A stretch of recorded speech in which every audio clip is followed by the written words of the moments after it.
Pertanyaannya lagi, Pak, ini kan sekarang ada anak auditori, visual, kinestetik. Bagaimana anak-anak itu? Kan nggak bisa disamakan. Baca cepat, tidak peduli apakah anak Anda kinestetik, apakah visual, apakah auditori. Nggak perlu itu. Ya. Yang diperlukan hanya anak punya niat, saya ingin menguasai isi buku itu. Itu saja yang diperlukan. Setelah itu baru kita ajarkan kepada dia baca cepat itu. Nanti dia akan menikmati. Ketika dia menikmati, oh ternyata saya bisa membaca buku 100 halaman itu dalam waktu hanya 5 menit atau 10 menit. Wah, saya ingin baca lagi. Nah, tadi kecepatan membaca berbanding lurus dengan minat baca dan pemahaman terhadap bacaan. Jadi nanti kalau Anda baca cepat, itu justru banyak lebih paham dibandingkan Anda membaca lamban. Anda nggak paham. Ya, itu yang terjadi kan di anak-anak kita sekarang ya, yang katanya 15% yang paham apa isi buku yang mereka baca. Ya karena mereka bacanya lamban. Pemerintah tidak pernah mengajarkan bagaimana membaca cepat, bagaimana baca bisa paham. Nggak ada. Ya. Kalau pemerintah saat ini ada membaca nyaring, ini justru berlawanan ya dengan reading mastery. Ya. Kalau reading mastery justru Anda nanti ada pada tahap yang namanya tidak membaca dalam hati. Apa yang Anda lakukan selama ini kalau baca? Dalam hati kan? Bisa nggak tanpa dalam hati? Nggak bisa kan? Nah, teknik sekarang namanya hacking ya. Jadi hacking mind. Jadi bagaimana kita menghack pikiran kita supaya kita bisa mengetahui isi buku ini tanpa harus membacanya bahkan dalam hati. Kalau pertanyaan Anda gimana caranya? Ya itu yang harus belajar. Dan nggak bisa diajarkan satu teknik hacking misalnya udah bisa. Enggak, Anda harus belajar fotografi reading. Secepat ini kan? Oke, bagaimana mungkin? Pertanyaan bagaimana mungkin ini kan harus ada logikanya kan. Kalau Anda misalnya mana mungkin, nggak mungkin, ya sudah Anda nggak akan bisa membaca cepat itu. Membaca satu buku 2 halaman begini ya, nggak mungkin Anda bisa. Tapi kalau Anda sudah mengetahui teori-teorinya, ya Anda bisa melakukannya. Nah, beberapa membaca itu tekniknya ada yang logika dan ada yang non logika. Ya, walaupun disebut non logika, dia ada penjelasan-penjelasannya. Ya, misalnya lah saya sebutkan ya, kenapa kita harus membaca dalam hati? Ya karena kita belum bisa mengontrol pikiran kita. Pikiran kita terpaku pada tulisannya. Tapi dengan teknik hacking, ya, yang nanti dibantu dengan musik, Anda fokus ke musiknya, tidak pada bacaannya. Akhirnya apa? Otak Anda terbiasa untuk tidak mengatakan dalam hati, tapi otomatis sambil dengar musik Anda sudah selesai di satu buku. Banyak hal yang harus kita perbaiki dalam teknik membaca kita. Di antaranya adalah kesalahan-kesalahan fisik ya yang dilakukan oleh anak-anak kita. Bagaimana mereka membaca dengan gerakan bibir, bagaimana mereka membaca dengan subvokalisasi, bagaimana mereka pandangan matanya, cara menggerakkan tangan, cara megang buku. Apakah pernah diajarkan di sekolah? Tidak pernah diajarkan kan? Nah, kita mengajarkan itu. Kemudian kesalahan psikis. Baca sekedar baca, padahal baca tidak sekedar membaca. Ya, kita harus mempersiapkan mental kita dulu. Bagaimana buku ini bisa kita siapkan wadahnya di kepala kita dan kita masukkan secepat mungkin. Nah, kita juga akan berbicara tentang kata, kalimat, alinea. Kata orang kan sudah dipelajari di pelajaran SD, SMP, SMA. Iya, tapi pernahkah kita berpikir bahwa pelajaran bahasa Indonesia itu terkait erat dengan literasi atau membaca cepat atau reading mastery ini? Nggak pernah. Ya. Saya sendiri, ya. Saya ini senang bahasa Indonesia dari sejak saya SMP, senang bahasa Indonesia. Bahkan teman-teman saya dulu menjuluki saya Ustadz Bahasa, karena saya bisa menjawab pertanyaan-pertanyaan dari guru bahasa Indonesia.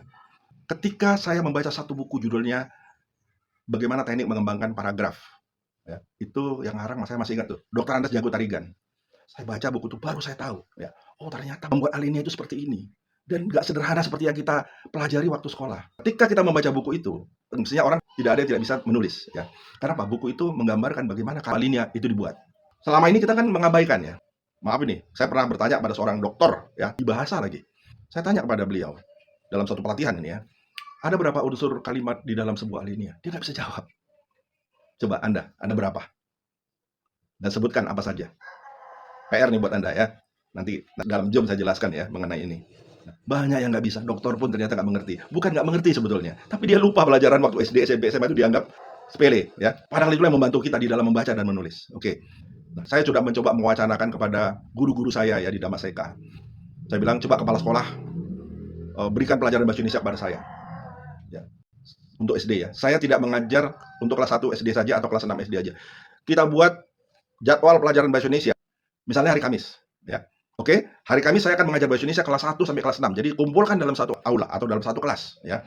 Saya akan mengajarkan anak kelas 1, 2, 3, 4, 5, 6 secara bersamaan. Kenapa? Karena pelajaran kelas 1, 2, 3, 4, 5, 6 bahasa Indonesia saling terkait nggak? Saling terkait. Apa salahnya saya mengajarkan materi kelas 6 kepada pelajaran kelas 1? Yang seharusnya anak-anak itu memang harus sudah tahu karena mereka menghadapi kenyataan hidup. Ya, contohnya lah, ya. Saya tanya nih kepada anak-anak kelas 5. Buat idiom. Tahu nggak idiom? Ya. Kata majemuk, ya. Saya bingung, satu pun tidak ada yang bisa menjawab. Oke, saya kasih contoh. Apa artinya darah tinggi? Mereka nggak tahu darah tinggi itu apa. Buah bibir apa? Nggak tahu. Buah tangan apa? Nggak tahu. Saya berpikir, mereka mengalami. Apakah anak kelas 1 tidak perlu mengetahui soal darah tinggi ini? Apa milik kelas 6 saja? Karena itu saya akan ajarkan kepada anak-anak darah tinggi. Jadi anak kelas 1 sudah tahu apa yang dipelajari di kelas 6. Sebaliknya anak kelas 6 juga bisa meninjau lagi, misalnya peribahasa. Emang dia masih ingat tuh belajar peribahasa? Saya yakin ya, pelajaran bahasa Indonesia itu kalau kita tidak mengikuti kurikulum merdeka, kenapa saya bilang jangan mengikuti kurikulum merdeka? Karena kurikulum merdeka itu kan tematik. Ya. Udah, kita fokus pada bahasa Indonesia dulu. Ya. Kata, kalimat, alenia, ajarkan. Apa itu peribahasa, sastra misalnya ya, fiksi non fiksi, kita ajarkan dulu kepada mereka semuanya mengerti. Ya, khusus pelajaran bahasa Indonesia ya, bahasa Indonesia bisa dimanfaatkan dalam kehidupan sehari-hari kan, beda dengan matematika. Ya, dengan masyarakat kita belajar bahasa Indonesia. Jadi ketika orang tua mengatakan kotak hitam misalnya, anak-anak tahu oh, kotak hitam itu adalah black box yang ada dalam pesawat. Tidak membayangkan kotak berwarna hitam. Apalagi sampai misalnya idiom yang agak rumit. Anak pintar menantu molek misalnya. Tahu nggak Anda itu apa? Nggak tahu ya. Artinya keberuntungan padahal kan. Udah anaknya pintar, menantunya molek lagi kan. Nah, yang begini ini kita harus kita ajarin karena di dalam membaca banyak idiom-idiom, apalagi di dalam bahasa Inggris. Itu sebabnya ya kenapa anak-anak di sekolah-sekolah internasional dui bahasa itu idiomnya lemah. Ya. Idiom bahasa Inggrisnya oke, tapi idiom bahasa Indonesianya lemah. Nah, ketika dia lemah, maka dia tidak mengerti apa yang dia baca. Itu sebabnya mengapa anak-anak yang di sekolah dui bahasa dan sekolah internasional lebih sulit memahami bacaan dibandingkan anak-anak yang berbahasa Indonesia. Tapi yang berbahasa Indonesia juga akan lemah kalau dia tidak belajar didik bahasa. Nah, itu ya menjawab pertanyaan dari Pak Ken tadi. Memang ini akan terjadi pertanyaan. Oke, kembali ke laptop. Setelah anak-anak itu belajar semua pelajaran bahasa Indonesia ya dari kelas 1 sampai kelas 6, saya anggap mereka sudah selesai ya. Nah, nanti saya kembalikan mereka pada guru kelasnya masing-masing ya. Tapi di tahun berikutnya, tahun ini saya ambil alih gitu ya. Katakanlah sekarang ini ada satu semester, saya ambil alih. Satu semester saya gunakan untuk mengajarkan bahasa Indonesia kelas 1 sampai kelas 6 secara komplit ya. Mereka fokus pada bahasa Indonesia, bukan pada tema lainnya. Nah, lalu 5 bulan berikutnya atau 4 bulan berikutnya apa yang saya lakukan? Saya akan push pelajaran literasi. Ya, mulai dari literasi baca. Jadi bagaimana mempraktekkan pelajaran bahasa Indonesia untuk reading mastery, membaca cepat, benar, efektif, dan efisien. Kemudian bagaimana mereka bisa mengingat apa yang mereka baca. Mereka juga bisa memahami apa isi buku itu, dan mereka tentunya bisa mempresentasikan apa yang mereka baca. Nah, itu akan saya lakukan selama 4 bulan atau 5 bulan. Jadi fokus di situ. Nah, bukan hanya literasi baca, tapi juga menulis. Nah, di situ kita praktekkan. Bagaimana ilmu membaca cepat. Satu langkah lagi adalah mereka bisa menulis dengan cepat. Dan bagaimana mereka bisa mempresentasikan apa yang telah mereka baca, apa yang telah mereka tulis. Nah, dari sana kita akan tarik ya untuk mempelajari literasi digital. Atau bahkan masuk ke AI, Artificial Intelligence. Nah, kita tarik lagi, maka mereka akan menguasai literasi finansial, kewirausahaan.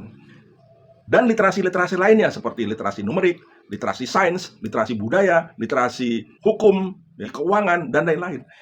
Jadi, mestinya lulusan kita yang menggunakan teknik ini, ketika mereka masuk SMP, ya mereka pasti pengetahuannya lebih tinggi dibandingkan pelajar SMP yang dari sekolah lain. Begitu juga ketika di SMA. Nah, kalau kami mengajarkan ini di SMP, pasti mereka lebih hebat ketika mereka masuk ke SMA atau dari SMA ke perguruan tinggi. Pasti ilmunya lebih hebat dibandingkan anak-anak sebaya mereka atau seangkatan mereka. Karena apa? Karena mereka menguasai literasi. Ya, literasi inilah yang akan kita tanamkan di dalam pelajaran yang selama ini menjadi kelemahan setiap sekolah. Ya, sekolah top, sekolah berbiaya mahal. Coba lulusan mereka bisa apa ketika mereka bekerja atau berwirausaha? Kalau mereka tidak dibekali ilmu membaca. Bukan soal gurunya tidak mumpuni, tapi memang waktunya kapan. Nah, waktu itulah yang sebetulnya kita siasati. Bagi kita sekolah swasta, no problem. Nggak tahu lah di sekolah negeri ya, tapi pernah saya berbicara di sekolah negeri.